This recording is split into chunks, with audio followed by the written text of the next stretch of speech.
292 lieux de vote. Ça veut dire qu'il y a eu un nombre excessif de bureaux de vote au nombre de 3 910 000. Quel est l'objectif?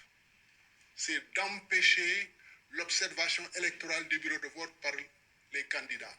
Parce que plus il y a de bureaux de vote, il table sur le fait que les candidats n'ont pas les ressources humaines, n'ont pas les moyens financiers pour être présents dans tous les bureaux de vote. Et quand l'opposition n'est pas présente dans tous les bureaux de vote, qu'est-ce qui peut arriver? Création de procès-verbaux fictifs de résultats. Toujours dans l'analyse de cette carte électorale, nous avons trouvé qu'il y a 314 bureaux de vote de moins de 100 électeurs. Il crée partout des bureaux de vote de 5 électeurs, 10 électeurs, 20 électeurs. Et quand l'opposition n'est pas présente, c'est la porte ouverte pour fabriquer des procès-verbaux de bureaux de vote fictifs. Au total, 2 700 000 bureaux de vote de moins de 300 électeurs ont été créés. Alors que le code électoral dit qu'un bureau de vote doit avoir 600 électeurs. Et le dernier bureau de vote d'un lieu de vote doit être de 650 électeurs. Mais eux, ils ont créé 2736 bureaux de vote de moins de 300 électeurs. Mais ce qui est encore plus problématique, c'est qu'en fait, dans cette carte électorale, qu'ils ont commencé à créer depuis l'élection présidentielle de 2019, il y a des bureaux de vote délocalisés qui sont transformés en bureaux de vote fictifs, des bureaux de vote non localisables et des abris provisoires. Pour l'élection présidentielle de 2024, l'analyse de la carte électorale qui a été publiée le 25 a révélé que nous avons 826 bureaux de vote délocalisés, transformés en bureaux de vote fictifs, impactant 469 291 électeurs. Les bureaux de vote non localisables, on ne sait pas où c'est. Comment ils font pour créer des bureaux de vote non localisables? Je vous donne un exemple. Vous devez voter dans la commune, par exemple, de Biscuiterie ou Ouagouniaï. On dit lieu de vote Ouagouniaï. Ça veut dire que pour trouver votre bureau de vote, vous devez faire les lieux de vote de toute la commune de Ouagouniaï pour les trouver. Si bien que l'électeur, en fin de compte, il est désorienté, il est exclu du vote et il ne peut même pas savoir où se trouve son bureau de vote. Il y en a 1054 bureaux de vote non localisables. Si je donne par exemple la commune de Nguékhor, ils disent le lieu d'implantation de votre bureau de vote, c'est Nguékhor. Donc vous devez faire le tour de tout Nguékhor pour retrouver votre bureau de vote. Les abris provisoires, ils en ont créé 1998, qui ont impacté 1 025 085 électeurs. Un abri provisoire, c'est un bureau de vote fictif. Un bureau de vote mobile du moins. Un bureau de vote non localisable, étant en même temps un abri provisoire, facilement on peut le transformer en bureau de vote fictif. Déjà, on ne sait pas où est-ce qu'il est. Ensuite, il est mobile. C'est un abri provisoire, on peut l'installer partout. Donc, ils en ont créé 1098. Donc, au total, entre abri provisoire, bureau de vote non localisable, bureau de vote délocalisé, il y a 2 023 579 électeurs qui sont impactés. Et les départements qui ont le plus de bureaux de vote fictifs délocalisés, c'est Dakar, Pikine, Guédiawaye, Keur Massar. La région de Dakar compte 10,26% des électeurs du Sénégal. Si vous gagnez Dakar, pratiquement, vous êtes assuré de gagner l'élection. Il y a 189 bureaux de vote fictifs à Dakar. La commune où il y a le plus de bureaux de vote d'abri provisoire, c'est le département de Mbacké. 602 abris provisoires, avec des bureaux de vote de 200 électeurs. Je vous donne le Touba Mosquée, la commune de Touba Mosquée, le bureau de vote de Touba Darou Khoudoss, Université Touba Darou Khoudoss. Ils ont créé 95 bureaux de vote d'environ 250 électeurs. Alors que si on avait fait ce que la carte électorale avait dit, 600 électeurs par bureau de vote, ils auraient créé au maximum 49 bureaux de vote. La logistique entre 95 et 49, il n'y a pas de différence. Donc, ils le font exprès pour désorienter les électeurs. Là où ils ne peuvent pas voter, là où ils ne peuvent pas gagner, il faut désorienter les électeurs, il faut créer la confusion pour amoindrir la défaite. Là où ils peuvent gagner, ils font le maximum. Il n'y a pas de bureau de vote délocalisé, comme au nord, comme à Fatick, il n'y a pas de bureau de vote délocalisé, non localisable. Donc aujourd'hui, pour la transparence du processus électoral de l'élection présidentielle 2000, il est fondamental qu'un travail de terrain se fasse pour vérifier la réalité de la carte. Parce que ce que je vous dis, ça c'est le minimum que j'ai pu identifier. Parce que pour véritablement identifier tous les bureaux de vote non localisables, fictifs, abris provisoires, part, il faut connaître la réalité de chaque commune. Ça veut dire la géographie de chaque commune. Bon, et les géographies, alors je vais arrêter là. les infrastructures qui y sont. Voilà, les bras m'en tombent. Hein. Incroyable. Bonjour à tous, Joubian, c'est mon surnom sur le net, je suis accessoirement, mais accessoirement seulement spécialiste de la France. En revanche, je suis un panafricain très convaincu, un authentique panafricain. Pas un panafricain pacotille, pas un panafricain de circonstance. Suivez mon regard. Je fais la vidéo pour revenir sur l'actualité politique au Sénégal. Alors, ça fait longtemps que je devais en faire, mais je dois dire que je suis complètement stupéfait par rapport au fait que le Conseil constitutionnel au Sénégal mais nous laisse sur notre faim, qu'il n'aille pas jusqu'au bout. Parce que le Conseil constitutionnel a obligé Macky Sall à organiser les élections finalement le 24 mars 2024, alors que initialement c'était prévu le 25 février 2024 depuis fort longtemps. Voyez-vous? Alors, certains des panafricains disent oui, il n'y a jamais eu de démocratie au Sénégal. Je m'inscris en faux. Pourquoi? Parce que moi, je suis toujours tenté de faire des comparaisons, excusez-moi. Hein. Il faut établir un comparatif, c'est-à-dire de regarder sur la zone là, la zone des aliénés, la zone des complexés, des corrompus, et j'ajoute la zone des sorciers et la zone des jaloux. Est-ce que il y a un pays où le Conseil constitutionnel peut remettre en cause ou obliger le président de la République à organiser les élections à une date que lui n'a pas souhaitée? Dites-moi. C'est pas en Côte d'Ivoire, encore moins au Cameroun, pas au Togo, au Gabon, ainsi de suite. Vous voyez, donc au Bénin, République bananière en puissance, ou par excellence, juste après la France. Bon. Donc voyez-vous? Donc c'est pour ça que j'ai vu là d'autres frères, je pense à Banakani sur Afrique Média et tout ça, qui fait son exposé en disant oui, jamais eu de démocratie, comment dire ça, au Sénégal, mais en réalité, tu lui poses la question de savoir est-ce qu'il y a une démocratie au Cameroun, là il te dira oui. Ou alors il va faire diversion. Oui. Alors que non, c'est pas sérieux.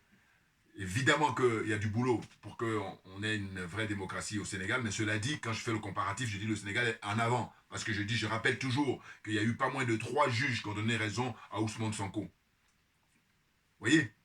Même si c'est vrai que par la suite, le Conseil constitutionnel n'a pas confirmé, mais toujours est-il qu'il y a des gens qui ont une conscience politique et qui prennent leurs responsabilités et qui sont des patriotes. Mais je vous dis, comparativement aux autres pays, cette zone-là, dites-moi, envoyez-moi les commentaires pour me dire, voilà.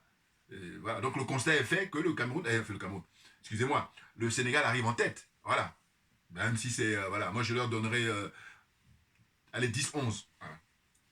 Le Conseil constitutionnel au Sénégal, je leur donne 10-11. Alors que les autres pays comme la Côte d'Ivoire, le Cameroun, le Bénin, et ainsi de suite, 0 sur 20. Voilà. C'est-à-dire qu'ils sont disqualifiés dès le début. Voilà, parce qu'il y a les minimums qui ne sont pas assurés. Or là, je pense qu'au Sénégal, il y a le Conseil constitutionnel qui est quand même assuré un minimum.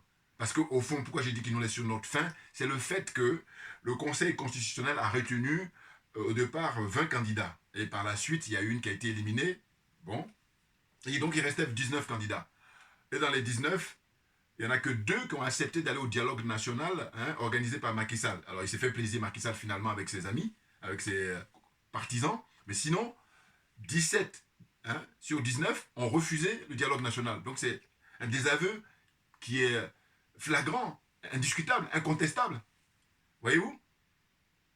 Et le Conseil constitutionnel, finalement, a pu imposer cette date du 24, même si c'est vrai que la date retenue au départ par le Conseil constitutionnel, quand il voyait que Macky Sall ne fait pas diligence, c'était le 31 mars. Mais comme il n'a pas voulu perdre la face, donc il a choisi la date du 24. Alors je ne sais pas s'ils sont arrangés entre eux, mais bon, toujours est-il que là, on a une réalité là. Finalement, les élections auront bien lieu puisque la campagne a commencé. Mais ce que je veux dire, c'est que comment expliquer que dans les 19 candidats, il y en a un, en l'occurrence le candidat du PASTEF, candidat qui est l'alter ego de Ousmane Sonko, Bassirou Diomaye Faye, comment expliquer qu'il est toujours en prison? Alors je sais pas, au moment où je fais cette vidéo, ça se trouve, il a pu être libéré, ça se trouve, ou j'espère. Ou si c'est pas fait, ça va être fait. Faut le souhaiter avant la fin de cette semaine, sachant qu'aujourd'hui, on est le mardi 12 mars 2024. Voyez-vous? C'est incompréhensible. Ça n'a même pas de sens. Parce que du coup, il est, comment dire ça? Il est victime d'une injustice évidente. Parce que les autres, ils sont dehors, sont tranquilles, à vaquer à leurs occupations, à battre campagne. Et lui, dès lors que comment dire ça, le Conseil constitutionnel a validé sa candidature, eh bien, automatiquement, quand la date d'élection a été arrêtée, c'est-à-dire le 24 mars prochain, eh bien, on devrait exiger sa libération avant même qu'on commence la campagne. Or, ce n'est pas le cas. Il est en prison, et puis, ils ne veulent rien entendre, parce que on fait tourner des clips de 3 minutes à chaque candidat, et lui, non. Alors, ce qui est intéressant, ce qui est fort intéressant, c'est que justement l'équipe du PASTEF, l'équipe de Bassirou Diomaye Faye, et puis surtout l'honorable Ousmane Sonko, c'est que eux, ils sont vraiment des gens sérieux, ils sont des gens intelligents. Ils disent que ce qui nous importe, c'est le projet. Voilà. Le projet avant l'homme. C'est la raison pour laquelle, malgré que Diomaye Faye soit en prison, Bassirou Diomaye Faye soit en prison depuis le mois d'avril 2023, plutôt, excusez-moi, et puis Ousmane Sonko lui-même est en prison depuis le mois de juillet 2023, et bien malgré tout ça, eux, ils ont commencé la campagne. Vous comprenez? Donc c'est vraiment très, très intéressant. Et le peuple va pouvoir enfin choisir le candidat qui lui correspond, qui repose à ses aspirations, sachant que dans le programme très élaboré, très moderne, hein, très progressiste de Ousmane Sonko et de Bassirou, du PASTEF, c'est d'abord l'abandon du franc CFA dès qu'ils vont prendre le pouvoir, tout naturellement, supprimer le poste de Premier ministre et puis mettre en place un vice-président, et puis les universités remettre tout à plat et faire un distinguo, c'est-à-dire les différents pouvoirs dans le pays, au Sénégal, par exemple, le pouvoir législatif complètement indépendant, le pouvoir judiciaire complètement indépendant, le pouvoir exécutif indépendant, c'est-à-dire un respect mutuel des uns et des autres, à se craindre, chacun connaisse sans ses forces et ses limites. Voilà. Comme ça, on peut parler de démocratie véritablement. Autrement, on est en dictature, hein. Autrement, on est en plutocratie, on est en folklocratie, alors on peut y aller, hein. Voilà, c'est un mot maintenant que j'ai, un néologisme là, folklocratie, voilà, les pays là, de cette zone là, vous voyez, faut être inspiré. Alors, donc j'ai pris quelques notes, mais le monsieur qui s'est exprimé tout à l'heure, dont j'ai pris quelques extraits, ça dure 11 minutes son intervention, c'était un chercheur, un spécialiste pour les élections.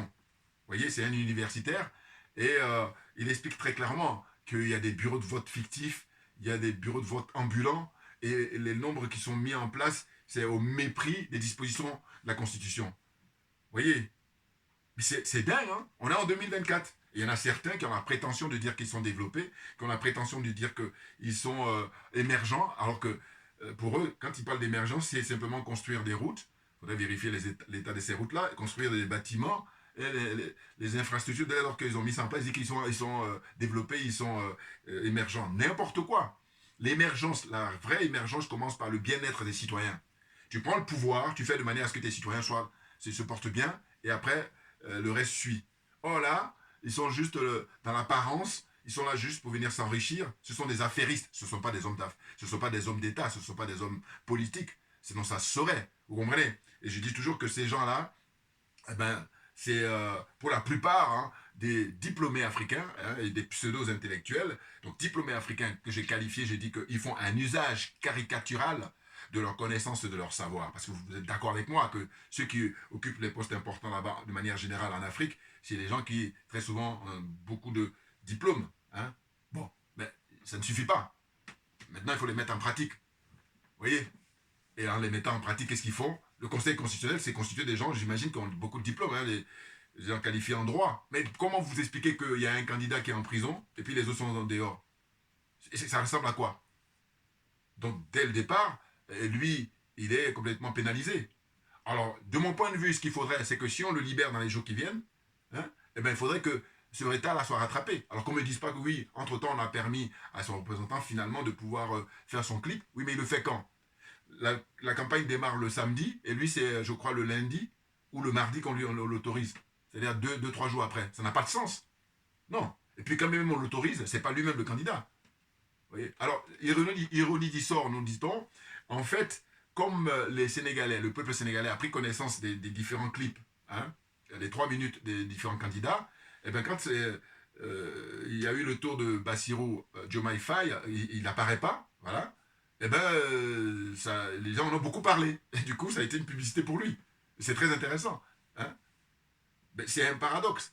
C'est-à-dire qu'au fond, le but de Macky Sall depuis toujours, c'est de faire de manière à ce qu'on oublie hein, complètement définitivement Ousmane Sonko. Or, c'est l'effet inverse qui va se produire. Parce que lui, Ousmane Sonko, hein, l'honorable, hein, digne patriote, panafricain convaincu, eh bien lui et ses partisans, lui et ses amis, lui et tous ses frères et sœurs qui travaillent avec lui pour ce projet-là, ce nouveau projet pour le Sénégal, pour l'Afrique en général et le Sénégal en particulier, eh ben, ils sont animés pour servir l'intérêt général. C'est pour ça que le peuple va le leur rendre. Bien entendu, il faut regarder les meetings. Voilà. Et là, on nous dit quoi? On nous dit que le ministre de l'Intérieur a donné la garantie pour que les candidats soient en sécurité. Mais la première garantie, c'est déjà de faire de manière à ce que Bassirou soit aussi libre, qu'il puisse sortir de prison. Oh là, il est toujours en prison et vous parlez des candidats. Alors, ou alors, tous les candidats, les 18 autres sont, comment dire, tranquilles, ils sont à surveiller, enfin en tout cas, à veiller sur eux, leur sécurité. Et puis Bassirou, lui, on peut le garder en prison. Non, mais je vous dis, le ridicule, il tue à petit feu. Et le moment viendra où Macky Sall et tous ces gens qui ont travaillé avec lui doivent rendre des comptes au peuple. Surtout en ce qui concerne le nombre de morts. Parce que ce monsieur est resté au pouvoir finalement pendant 12 ans et c'est le record absolu hein, en matière de ce que j'appelle Macky Sall. Il a ruiné la conscience politique au Sénégal. Voilà, très clairement. Bah oui. Pendant 12 ans. C'est-à-dire qu'avant lui, il y a des gens qui ont fait ce qu'ils pouvaient, hein, chacun à son tour, pour servir le pays. Et donc lui, quand il arrive, il a décidé de casser tout ça. Simplement parce que c'était un franc-maçon, il n'est pas le seul, évidemment, ceux qui étaient avant lui, il l'était aussi, mais sauf que lui, il est complètement... en fait, il a battu les records. Je vous dis surtout le nombre de morts. Donc, combien de personnes mises en prison? Une centaine de morts, et puis des milliers de personnes mises en prison, des personnes innocentes, des personnes innocentes aussi qui ont été tuées.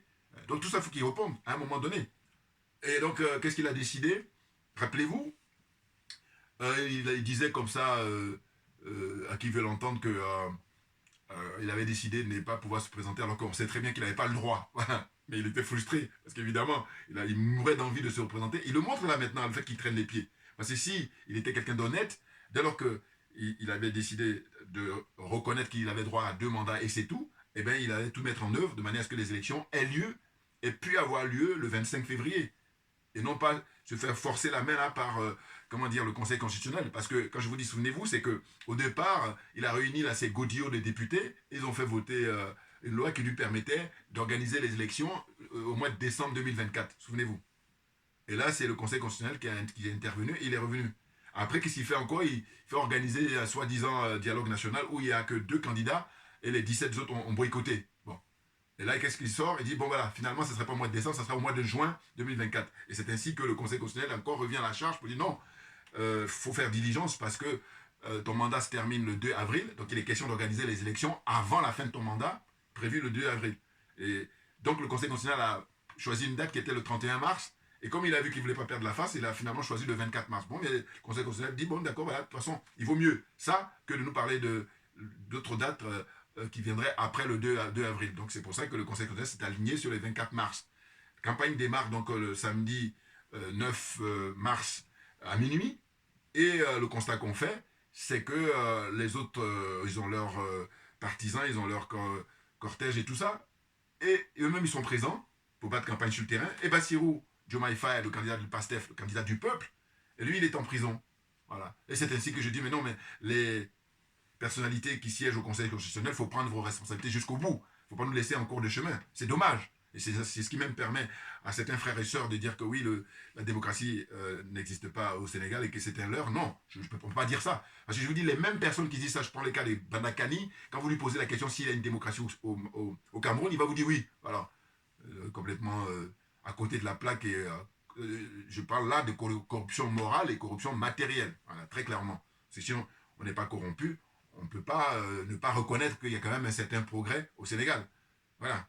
Donc j'ai pris quelques notes et je dois dire que, en fait, c'est incroyable. C'est vraiment incroyable parce que on pourrait penser que plus les années avancent. Et je vous dis toujours que Macky Sall, il est né en 1961. Voyez-vous? Donc il n'est pas aussi âgé que ça. Parce que je dis toujours que quand des gens qui ont un certain âge, je pense à Paul Biya, hein, qui approche la centaine, si ça se trouve il a 100 ans, ou alors à Alassane Ouattara, 95 et 100 ans, enfin des trucs comme ça, des gens très âgés, donc tu dis, bon, c'est des gens qui sont de la vieille école, c'est-à-dire 20e siècle. Et bien là, Macky Sall, hein, Aujourd'hui, quel âge peut-il avoir né en 61. Bon, il n'est pas âgé, on est d'accord. Bon, mais non, il n'est pas âgé, mais sauf qu'il a des pratiques des vieux. C'est un vieux, Macky Sall. Enfin, physiquement, il fait jeune, mais par contre, enfin, il fait jeune. Quand on le voit dans les images, on pourrait même lui donner 65, 70 ans. Ou 75 ans, tiens, que dis-je. Voilà. Mais il faut qu'il réponde, je vous dis, de tous ces forfaitures-là, parce que ça a été un désastre total de faire reculer comme ça cette marche en avant de la démocratie au Sénégal, très clairement. Lui et puis ses partisans, sa ministre de la Justice, qui était anciennement ministre des Affaires étrangères, tous des corrompus, corrompus jusqu'à la moelle épinière. Et c'est la France qui décide de tout ça, leur agenda. Voilà. Il y a l'adhésion à des obédiences comme ça, suspectes, des obédiences obsolètes, des obédiences complètement anachroniques. Voilà. N'importe quoi. Alors, lecture, pour avancer. Donc, ce que j'ai mis, moi, j'ai mis que normalement, il va y avoir là 12 jours pratiquement de campagne, hein, alors qu'initialement c'était 21 jours. Si l'élection avait eu lieu, le premier tour avait eu lieu comment dire, le 25 février, voilà, c'est ça, le 25 février 2024. Mais là, finalement, Macky Sall, comme il est mauvais perdant, il fait tout pour faire du sabotage en espérant que il y a le chaos. Voilà, c'est ce qu'il espère, jusqu'au bout. Ah, mais c'est incroyable. C'est incroyable. N'importe quoi. Ils ne sont pas à leur place. Bon, je vous dis, je tourne ça dans tous les sens. Je dis, voilà, c'est parce qu'ils ne sont pas à leur place. C'est pour ça qu'on se retrouve dans cette situation-là. Mais il n'est pas le seul, malheureusement. Donc là, le pire, c'est qu'il y a une date qui a été fixée pour le premier tour, mais on ne sait même pas quelle est la date du deuxième tour. Donc, c'est fait volontairement. Hein. Vous avez bien vu tout à l'heure, le spécialiste là qui a expliqué que, en fait, pour les bureaux de vote, eh ben, il y a un nombre incalculable de bureaux de vote qui sont installés pour faire diversion, en fait, pour brouiller les pistes, pour décourager les gens. Parce que quelqu'un qui est inscrit dans un quartier, alors il faut donner des précisions, sachant qu'en plus en Afrique, c'est même pas comme ici, en Europe, en Occident, où les choses sont beaucoup plus précises, en tout cas au niveau de la cartographie. Bon, mais qu'à cela ne tienne, il y a aussi les établissements. C'est ce qu'il disait tout à l'heure. Il dit, mais dans ce cas-là, on prend les établissements, c'est beaucoup plus facile. Oh, on va le mettre dans des endroits, hein, des bureaux de vote ambulants, mais n'importe quoi. Donc c'est pour ça que je parle de... Ils font un usage caricatural de leur connaissance et de leur savoir. Aussi bien Macky Sall et ses ministres, aussi bien les membres du Conseil constitutionnel, tout ce beau monde-là. Voilà, parce que très souvent, ils ont la prétention de dire qu'ils sont diplômés. Hein? C'est n'importe quoi. Voilà. Partagez mes vidéos au maximum, s'il vous plaît. C'est le service que vous pouvez me rendre. Un donnant-donnant, comme je dis ça. Moi, je donne mon point de vue sur l'actualité. Et vous, en retour, vous avez juste à partager. Vous faites des pouces. Ça ne coûte rien du tout. Voilà. Ce qui est dommage, c'est de ne pas le faire. Et sinon, le faire, ça, c'est voilà, la suite logique des choses. Donc, 12 jours pour cette campagne-là. Et en plus, au début, quand Macky Sall lui-même avait signé un décret pour l'organisation des élections qui devrait se tenir le 25 février, c'était faire de manière à ce que ça se tienne avant que le ramadan ne commence. Or là, compte tenu de ces magouilles, de ces complots, eh ben, on est en plein ramadan là. Bon, cela dit, le ramadan, ça n'empêche pas que les gens travaillent, mais c'est quand même pas la même chose. Si on regarde les élections passées, les précédemment, voilà, c'était organisé, bien organisé, les dates étaient bien situées, et puis comme ça, ça se passe bien. Voilà, mais il a décidé je vous dis, de créer le chaos, hein, il est dedans. Mais il va partir, c'est sûr et certain. Voilà. Alors, donc j'ai dit, c'est un grand camouflet infligé à Macky Sall et à la France-Afrique par le Conseil constitutionnel du Sénégal. Hein, le fait qu'ils ont imposé finalement, ils l'ont obligé à imposer la date du 24 mars, alors que lui-même, si le Conseil constitutionnel était de connivence, eh ben, ce serait au mois de décembre, au minimum. Hein. Pour ne pas dire qu'il allait encore continuer pour faire... parce que je crois que la frustration de Macky Sall que je trouve flagrante, c'est le fait que lui, il voulait faire 2 fois 7, minimum. Ça fait 14 ans. Oh là, il a 12 ans. Donc, ce qui fait qu'il y a 2 ans comme ça qu'il aurait tellement voulu finir qu'il ne va pas y arriver. Et là, c'est terrible au niveau de frustration qu'il habite. Il a habité par une frustration, là. Et c'est peu que de le dire. Donc, les 19 candidats vont concourir et le peuple choisirait le meilleur, très clairement. Sur les 19, 17 ont refusé de participer au dialogue national organisé par Macky Sall. Et il a donc mis en place une loi d'amnistie, voté pour couvrir les crimes et les responsabilités de Macky Sall et de ses partisans. Et tous ceux qui ont travaillé avec lui. Voilà. Hein? Parce qu'on a demandé à sa ministre de la Justice, là, Mme Tal, eh ben, est-ce que la loi d'amnistie que vous avez fait voter, est-ce que ça concerne les gens qui sont responsables des crimes? Et oui, oui, oui. Mais bien entendu, c'est pas surprenant. Parce qu'à vrai dire, ils ne se dépêchent pas à libérer les gens pour faire preuve de, comment dire, gentillesse ou je ne sais quoi. Non, c'est parce que là, ils se dépêchent parce que le prochain président, quand il va arriver, on va mettre les pendules à l'heure, notamment Bassirou Diomaye Faye. Voilà. Ils vont régler tout, mettre tout à plat. Hein, parce que Macky Sall, il a sali la maison. Je dis maintenant, il s'agit de faire le ménage, c'est de nettoyer. À peine d'image, comprenez, hein. Voilà. Ah là là, ils sont graves, ces gens-là. Donc la suite, c'est quoi? C'est que tous les partis politiques, hein, à de très rares exceptions, ont refusé cette loi d'amnistie. Mais oui, oui, parce qu'ils ont vu l'arnaque. Ils ont dit, bon, il y a des gens qui ont été arrêtés arbitrairement. Et même j'ai appris, là, j'ai un frère sénégalais là, avec qui je travaille, enfin en tout cas là-bas au travail, qui m'a dit qu'il y a des gens qui sont partis en vacances au Sénégal et ils ont été arrêtés aussi. Des frères qui vivent ici en Occident, ils vont en vacances, il y en a qui ont été arrêtés. Et quand on les a libérés récemment, ils ont commencé à vider leur sac, ils ont commencé à expliquer qu'ils n'ont rien fait, qu'ils sont des innocents, ils y sont pour rien, et ben non, ils ont été à l'endroit où il ne fallait pas. Donc on les a raflés, on les a mis en prison pour rien. Voilà. Et puis torturés aussi. Donc ils expliquent tout ça dans des vidéos. Voilà. N'importe quoi, vous vous rendez compte? N'importe quoi.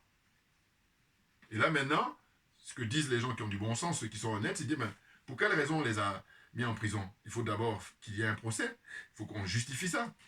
Parce que c'est trop facile d'arrêter des gens, de leur priver de liberté pendant des semaines, pendant des mois, et puis après dire, bon, mais tiens, tu peux sortir. Mais évidemment, de toute façon, l'explication, c'est le fait qu'on est en dictature, et dans ce cas-là, bon, tout s'explique. Ben oui. Ah là là là, mais c'est dingue. Donc la suite. Le peuple sénégalais doit être fier de sa démocratie. Hein. Moi, quand je dis ça, je fais toujours le comparatif par rapport aux autres pays. Alors, il faut qu'on soit d'accord. Hein. Ah oui, parce qu'ils sont en avance. Voilà, quoi qu'on dise. Car elle est très en avance, hein, voilà, comparativement aux autres pays africains et ceux de la zone CFA en particulier, hein, la zone même CDAO. Voilà, parce qu'on y va inclure le Ghana, on va inclure... parce que le Ghana a été démocratique, hein, elle est très en avance, grâce à Jerry Rawlings, mais là, avec Nana Akufo-Addo, là, voilà, Macharia aussi. Alors, en fait, Nana Akufo-Addo, lui, c'est dans le même esprit que Macky Sall et Patrice Talon, voilà, des Zozo. Et puis la CEMAC, là, c'est le club là-bas de Paul Biya et compagnie, avec le Gabon, avec... Ah là là, les républiques bananières, mais ils font un concours, hein, on le sait déjà. Donc le Conseil constitutionnel au Sénégal est très digne. Hein. Bon, il nous laisse une autre fin, mais quand même, voilà. Je vous dis toujours, je reste dans l'esprit de la comparaison, comparativement aux autres. Et indépendant par rapport aux autres, voilà, c'est ce que j'ai dit, les autres pays africains. Ensuite, voilà, le cas de Bassirou. Bassirou Diomaye Faye, l'alter ego de Ousmane Sonko. Bon, même parcours que Sonko, c'est-à-dire inspecteur des finances, inspecteur général des finances et des douanes. Bon, ben, je vous dis, lui, il est très brillant. Hein. Pourquoi? Parce qu'à l'époque, hein, j'ai lu un peu des trucs sur lui, il était admis à 2 concours. Il a été admis pour le concours de la magistrature, et puis il a été admis à le concours pour entrer à l'ENA. Bon. Et ben, finalement, il a fait option ENA. C'est ce qui a fait qu'il est devenu maintenant, après, par son métier, inspecteur général des impôts. Mais sinon, il aurait pu être magistrat. Voilà. Donc, il y en a là-dedans. Blindé. Bon. Donc, il paraît que c'était un débatteur vraiment de taille. Voilà. Ça, ce serait intéressant aujourd'hui au XXIe siècle de mettre tout ça à l'épreuve, c'est-à-dire les différents candidats. Par exemple, comme il y a 2 tours, bon, encore que lui, on espère qu'il va gagner dès le premier tour. Hein. Voilà. Mais comme ils font dans la magouille, ça va être difficile. Donc après, c'est question de faire des coalitions et tout ça. Bon. Mais je dis que on aurait pu avoir des débats. Et puis comme ça, le citoyen pourrait se prononcer, voir qui est-ce qui a des arguments, qui est-ce qui a un projet qui répond aux aspirations aujourd'hui du peuple sénégalais, par exemple. Oh là non, ils font n'importe quoi, ils viennent, ils confisquent le pouvoir comme s'ils étaient les seuls. Et c'est pour ça, moi je me permets de dire quoi? De dire, mais écoutez, ces gens-là, ils ont hein, une carence affligeante en matière de, comment on appelle ça, droit civique, éducation civile, éducation civique. Mais bien entendu, parce que je dis, faudrait pas minimiser le fait qu'il faut mettre beaucoup d'argent pour éduquer les gens. La génération d'aujourd'hui, c'est mort. Bon, d'une certaine façon. Mais par contre, c'est pas ça le pire. Le pire, c'est que ça s'est perpétue. C'est que ça perdure. Non, il faudrait faire de manière à ce que justement la génération à venir puisse sortir de là et puis qu'on explique aux gens très clairement que dès lors que tu as décidé d'avoir un mandat, il faut que tu sois disposé, hein, à servir l'intérêt général. C'est hyper important parce que ça appartient à tout le monde. Or là, comme on minimise ça, les gens quand ils arrivent, ben, ils croient que ce sont eux qui ont le droit de citer et que les autres doivent être des esclaves à leur service. Vous voyez? Donc c'est beaucoup d'argent qu'il faut mettre. Et puis, petit à petit, moi j'y crois beaucoup à l'éducation. Parce que je dis que quand les gens sont éduqués, Je donne toujours l'exemple, je dis, mais regardez ici, là. Il y en a un petit peu dans certains pays africains, un peu. Mais j'aimerais que ça soit généralisé, parce que c'est pas sorcier, ça. C'est juste, il faut être éduqué. Quand les gens doivent aller acheter, je sais pas moi, un bout de pain ou n'importe quoi, hein, on fait la queue. Pourquoi? Mais parce que tout le monde est gagnant quand c'est comme ça. Alors que quand il n'y a pas d'éducation, les gens ne savent même pas comment il faut se comporter. L'autre, il arrive en dernier, il va être le premier. Donc, eh ben, je caricature rien du tout. Hein. Si vous extrapolez, on arrive au niveau de la politique. Ben, la politique, avant Macky Sall, il y a eu, comment on appelle ça, Léopold Sédar Senghor. Avant Senghor, il y a eu, enfin avant, après Senghor, il y a eu Abdou Diouf. Après Abdou Diouf, il y a eu Abdoulaye Wade. Et puis, Macky Sall est arrivé en 2012. Bon, maintenant, tu as fini tes 12 ans de mandat, hein, deux mandats, bon, ben dégage. Fais-toi oublier, enfin, fais-toi oublier. En tout cas, oui, fais-toi oublier là pour le coup, avec tout ce qui t'a fait comme désastre, hein, tout le carnage, les crimes que tu as commis, fais-toi oublier. On ne va pas t'oublier, hein, parce que voilà, moi je dis pour moi, si ça dépendait de moi, on le juge lui et tous ceux qu'on travaille avec lui, tous ses ministres, ses collaborateurs, tous. Voilà. Hein, radio diffusée. Voilà. Comme ça, tous les citoyens vont voir, on leur pose des questions. Pourquoi tu as fait tout ça, hein, crime, comment on appelle ça, humain, et puis crime financier, détournement de fonds, lui et son petit frère aussi, là. Voilà. Créer des sociétés. Oh là là là, mais non, mais c'est dingue. Alors, la suite. Donc, je disais que Bassirou, voilà, euh, c'est quelqu'un qui est qualifié, voilà, quoi qu'on dise. Parce qu'il y en a là qui jouent les petits malins en disant oui, mais il n'a pas l'espérance. Et maintenant, quand il dit ça, on essaie d'énumérer d'autres présidents qui ont brillé et qui, avant de devenir président, n'ont pas eu de portefeuille ministériel. Voilà. J'ai fait un faux débat d'ailleurs. Parce que souvent, justement, Macky Sall, là, qui a été ministre, qui a été Premier ministre, qui a été président de l'Assemblée nationale, regardez le désastre dans lequel on vit. Donc, à partir de cette expérience-là, on devrait la fermer. Pareil pour Kaboré. Kaboré qui a été viré là, par les jeunes officiers au Burkina Faso. Et bien lui, pareil, il a le même, en général, de toute façon, ils ont le même parcours. Ministre, Premier ministre, président de l'Assemblée nationale. Et là, quand ils prennent le fauteuil du président de la République, ils font n'importe quoi. Donc, on a suffisamment d'exemples comme ça. Pourquoi vous voulez emmerder les gens avec les histoires de oui, il n'a pas l'expérience pour... Non, de toute façon, c'est clair qu'ils sont de mauvaise foi. On ne peut même pas débattre avec eux parce qu'ils perdent le temps des gens, mais c'est fait volontairement. Hein. Et vraiment, maintenant, vous savez ce que j'ai fait? Je veux dire en ce qui concerne les trolls. Les trolls, quand je lis les commentaires, quand je vois que tu veux essayer de me perdre mon temps, je t'efface, je te supprime tout de suite. Et que tu ne viennes pas me parler de comment on appelle ça, comment ils appellent ça? Ils disent liberté d'expression. Non, parce que je dis quoi? Je dis, mais il y a quelque chose que j'ai eu récemment, j'ai dit, mais si on ferme mon compte demain, ils n'en ont rien à foutre. À la limite, même ce qui les anime, c'est ça. Donc, dès lors que j'ai pris conscience de ça, j'ai dit, mais non, j'ai même plus perdre mon temps. Voilà, là, c'est terminé définitivement. Là, je pue. Non, parce que je dis que je ne dois être, comment dire ça, indulgent ou alors avoir de l'égard pour les gens qui, si on ferme mon compte, eux vont regretter. Voilà. Mais les trolls là, ils en ont rien à foutre. Eux, ils sont à la manœuvre pour que, justement, je ne puisse plus m'exprimer. Voilà. C'est leur rôle, ça. Mais ça ne m'intéresse pas parce que je dis, hein, nous, on est motivés hein, pour essayer de défendre la dignité africaine, pour défendre les intérêts des Africains. Très clairement. Et rien d'autre. Foutez-nous la paix, allez faire autre chose. Oui, je supprime. Voilà. C'est un plaisir comme ça. Ah ouais. N'importe quoi. Pas d'argument avec moi. Hein. Je dis ce que je te dis là. Quand je te dis que si on ferme mon compte, tu ne vas pas regretter. Donc ça, pour moi, c'est suffisant. Le débat est clos. Voilà. Le débat est clos. Sinon, tu vas faire ton espèce d'escroquerie morale en disant oui, mais au nom de la liberté, machin. Liberté de quoi? C'est du pipeau. C'est du mensonge. Tu n'y crois pas une seule seconde. Ta motivation première, c'est de faire de manière à ce que j'arrête d'apporter mes arguments, d'éclairer les gens. Ceux qui veulent bien. Voilà. N'importe quoi. Enfin bon, bref. Donc je continue. Et donc je disais quoi? Je disais que, en fait, c'est très singulier, hein, voilà. Mais pas vraiment étonnant, car Macky Sall est un mauvais perdant. Voilà, c'est clair. C'est un mauvais perdant.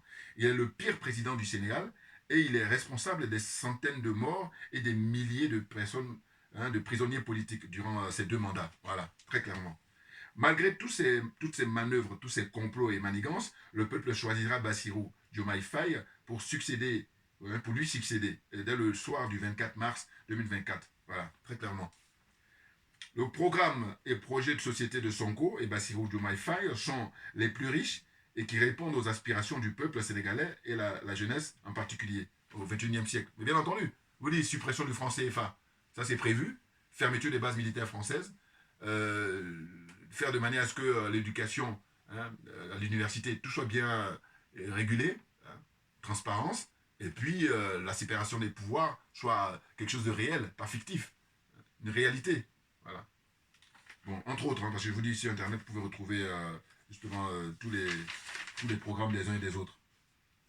Je dis que la France, enfin, il y a des fraudes massives, voilà, c'est ça, on va revenir sur comment on appelle ça, l'intervention du monsieur tout à l'heure qui dure 11 minutes, le spécialiste là, hein, universitaire, chercheur. Eh ben, je vous dis les bras m'en tombent parce que c'est incroyable, c'est impressionnant. Mais c'est fait exprès, hein. Le Sénégal compte aujourd'hui pas moins de 18 millions d'habitants. Et on nous dit quoi? On nous dit que voilà, ceux qui sont inscrits sur la liste électorale, c'est environ 7 millions. Alors que lui, il dit par ses recherches, il est à 9 millions. Vous voyez, donc on perd facilement plus de 2 millions. Pas moins. Hein. On perd plus de 2 millions de personnes là qui sont pas. Et c'est le choix qui est fait par Macky Sall et consorts, Macky Sall et compagnie. Voilà. Pour se maintenir au pouvoir. Par tous les moyens. Mais là, on en est conscient. On vous a pris la main dans le sac. J'aime bien dire ça. Témoignage d'un chercheur de l'université de Dakar, voilà, spécialiste là. Donc j'ai noté un peu ce qu'il a dit. Hein. Il a dit le régime de Macky Sall n'a jamais organisé une élection libre et démocratique depuis 2019. Jamais. Depuis 2019, c'est que de la fraude, n'importe quoi. Mais malgré ça, ils perdent. Vous vous rendez compte? C'est que s'ils ne faisaient pas de fraude, alors là, c'était la Bérésina. Ah ben oui, très clairement. Et ce qui m'amène à dire que je suis très content d'avoir dit dans mes vidéos passées que Ousmane Sonko, c'est lui qui a gagné les élections en 2019, très clairement. Et que Idrissa Seck, il est de connivence avec Macky Sall. Hein, je te tiens par la barbichette. La preuve en est, il a été nommé Idrissa Seck après, président du Conseil économique et social, je sais pas quoi. N'importe quoi, n'importe quoi. Voilà. Donc là, lui, il se présente encore à nouveau. Je crois que ça doit faire la troisième ou quatrième fois qu'il se présente. Voilà. Ce n'est pas des hommes politiques, aucune conviction. C'est des hommes d'affaires. Ce sont des affairistes. Voilà. Des minables. Allez, je les appelle. Ah ouais, non, je ne me gêne pas. Hein, parce qu'il s'agit de l'argent public. Au-delà de ça, il y a des crimes, enfin, des humains qu'on tue, hein, des innocents qui meurent. Voilà. C'est ainsi que je dis non. Je suis à l'aise pour vous traiter de minables. Et ça, c'est gentil même de dire ça. Vous êtes des criminels. Donc, il y a quoi comme suite? Donc, je disais que voilà, la précision apportée par le chercheur, là, il dit que lors des dernières élections législatives de 2022, hein, il y a 3 450 000 électeurs qui n'ont pas voté. Voilà. En 2022 pour les législatives. 3 450 000 électeurs qui n'ont pas voté. Vous vous rendez compte? Et c'est fait exprès par Macky Sall et consorts. Au présidentiel de 2019, eh ben, il y a 2 400 000 Sénégalais qui n'ont pas voté également. Alors que, justement, si on permettait à ces gens de voter, mais vous voyez, quand je dis que c'est Sonko qui a gagné, mais là, c'est la démonstration qu'a fait ce chercheur-là. Très clairement. Bah oui. Non, parce que le jeu consiste à, en fait, Macky Sall et consorts, hein, et tous ceux qui travaillent avec lui, ils savent au Sénégal quels sont les endroits où les gens leur sont favorables.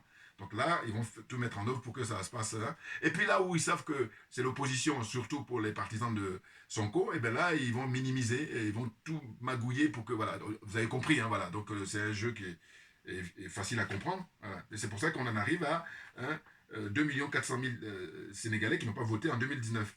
Et là, lui, il dit que c'est ce qu'il a effectué comme travail, c'est le minimum. Hein, parce que s'il avait encore suffisamment de moyens, ben, il dit qu'il y a beaucoup plus. Mais il dit que les chiffres qu'il donne, c'est vraiment le minimum. Il y a plus, mais voilà.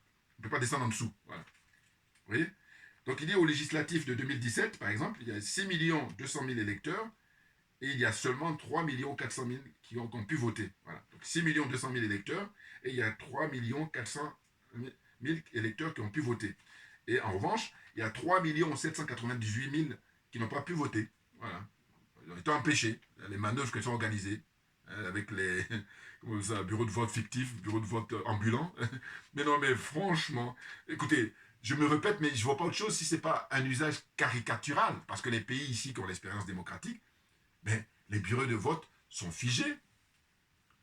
Peut-être si y a force majeure, c'est des intempéries, tout ce que vous voulez. Bon, là, on donne l'information à tout le monde. Voilà, de manière à ce que les lecteurs puissent aller tranquillement voter.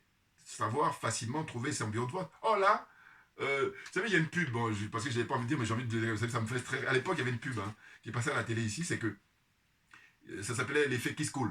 Kiss Cool, c'est d'être les bonbons, là, au chewing-gum, je sais pas quoi. Et moi, ça remonte maintenant il y a 20-30 ans. Hein. Ça me faisait trop rire, cette pub. En fait, c'est... il montre le désert, hein, comme ça, le désert, le Sahara, enfin, perte de vue le sable. Et puis, il y a quelqu'un qui s'y retrouve là-bas, et on lui met comme ça, vous êtes ici. Voilà, ça me fait penser à ça. Comment tu es ici, c'est quoi? Enfin, je ne sais pas si je me fais comprendre là, parce que ça me fait... C'est très drôle, cette pub-là. Enfin, elle était drôle parce qu'on la montre plus. Effet qui se coule. Ça me fait penser. Macky Sall, quand il organise les élections au Sénégal, il n'y a pas que lui qui fait ça. Hein. Eux tous. Voilà. Voilà. Simplement, lui, au moins, il y a le Conseil constitutionnel qui fait de temps en temps des rappels. Sûrement, le Conseil constitutionnel, malheureusement, il fait un service minimum, alors qu'il devait faire un maximum. Voilà. Pour le bien du peuple, très clairement. Donc, la suite. Je disais que pour 2017, voilà. Euh, Par exemple, en 2017, il y a eu rétention des cartes d'électeurs. On bloque la carte d'électeur des gens. Sans raison, enfin sans raison. Si eux pourraient, ils les bloquent pour que les gens ne puissent pas aller voter, parce que généralement quand ils bloquent, ils bloquent pas les cartes de ceux qui leur sont favorables, hein, ceux qui sont leurs partisans. Non, ils bloquent les cartes des opposants. Enfin, les gens qui vont aller voter contre eux. Vous voyez, n'importe quoi. En 2019, c'est la modification de la carte électorale, voilà, en 2019. 2019, je vous dis, c'est Sonko qui avait gagné, c'est clair. Hein. Et c'est même pour ça que voilà, ils ont décidé de tout mettre en œuvre pour l'écarter hein, des élections législatives. Et puis ensuite, maintenant, là, pour l'élection présidentielle. Parce qu'ils savent qu'en 2019, déjà, alors que c'est la première fois qu'il se présentait, et bien là, il avait mis le paquet. Voilà. Les gens avaient envie que ce soit lui qui prenne les rênes du pouvoir, mais simplement Macky Sall a confisqué le pouvoir avec l'aide de Idrissa Seck et toute la classe politique au Sénégal. Voilà. Je vous dis, ils sont tous France-africains, hormis Ousmane Sonko et tous ses amis et ses compagnons de lutte. Voilà. Bassirou, Diomaye Faye hein, et Ousmane Sonko, eux, c'est les seuls qui sont habilités hein, aujourd'hui à diriger le Sénégal parce que Macky Sall et consorts, Macky Sall et toute la classe politique au Sénégal, ils sont tous France-africains. C'est-à-dire ils sont tous militants de la France-Afrique. Ils sont là pour perpétuer le système de la France-Afrique et rien d'autre. Voilà, il faut bien le comprendre. Ensuite, création de bureaux de vote fictifs, voilà, je l'ai dit tout à l'heure, hein, non localisables. Quand je vous ai donné l'exemple de la pub, effet qui se coule. C'est n'importe quoi, n'importe quoi. Personne ne sait le nombre d'électeurs. Voilà, là en 2024, hein, il disait que personne ne sait le nombre d'électeurs, personne ne sait le nombre de bureaux de vote. Il dit que c'est juste à partir du 25 janvier 2024 qu'il y a eu la publication de la carte électorale. C'est-à-dire que l'élection initialement était prévue pour le 25 février. Et donc ça veut dire un mois avant, c'est là où ils ont décidé hein, de publier la carte électorale. Après analyse, il apparaît un fichier électoral de 7 millions hein, 371 382 électeurs. Voilà. Hein, après avoir fait son enquête, hein, ce chercheur-là, donc il note une augmentation par rapport à l'élection de 2019 pour 2024, mais une augmentation relative. Hein. Et donc il note quand même toujours qu'il y a plus de 2 millions hein, qui sont exclus du vote en 2019, et là ça va être pareil pour peut-être même 3 millions même pour... même plus même, parce que je vous dis, dans un pays de 18 millions d'habitants, comment on peut expliquer qu'on se retrouve avec 9 millions? Voilà. Parce que lui, ce qu'il précise, c'est qu'il dit pour les élections là, de 2024, là, il dit, à partir de 2023, ils ont apporté l'information comme quoi il y a 9 400 000 électeurs en âge de voter. Voilà. 9 400 000 électeurs en âge de voter. Or, ce qui se passe, c'est que on se retrouve finalement, au lieu que ces 9 400 000 électeurs puissent aller voter librement, on donne tous les moyens, on met tous les moyens en place, et bien non, on se retrouve avec 7 millions. Donc il y a 2 millions facilement, comme ça, qui sont écartés. Voilà. Alors qu'il y a eu un fichier électoral de 7 millions. Voilà, c'est bien ce que je disais. Voilà. Toutes les magouilles, les fraudes sont organisées en amont par Macky Sall et consorts, Macky Sall et ses partisans, depuis qu'il a pris le pouvoir, hein, depuis 2012, et puis depuis qu'il est au pouvoir, voilà, on va dire ça plutôt. Donc plus de 2 millions de Sénégalais sont exclus du jeu électoral. Vous vous rendez compte? Moi, j'ai même envie de dire 3 millions, voire même plus. Voilà. Non, très clairement. Donc, ce que j'ai tenu à préciser avant de terminer, c'est que j'ai dit que Macky Sall la ruine, hein, à travers ses pratiques, à travers ses magouilles et puis ses turpitudes-là, il est la ruine de la conscience politique au Sénégal, très clairement. Hein. Donc, on nous fait noter qu'il y a 15 633 bureaux de vote répertoriés. 15 633 bureaux. Alors que lui, il dit que, normalement, c'est 600 bureaux de vote ou 650. Voilà, selon les dispositions de, comment dire, le Conseil constitutionnel. Je vais m'arrêter là, hein, et puis je reviendrai évidemment dès qu'il va y avoir libération de Bassirou, hein, pour faire une vidéo pour célébrer, comment dire, d'abord dans un premier temps sa libération, et puis dans un second temps, quand il va gagner là au soir du 24 mars 2024 prochain. Merci beaucoup pour votre attention, et comme j'ai pour habitude de dire, mais écoutez, on ne lâche rien, mais tout simplement parce que c'est nous qui avons raison, c'est clair. Merci beaucoup, et à bientôt.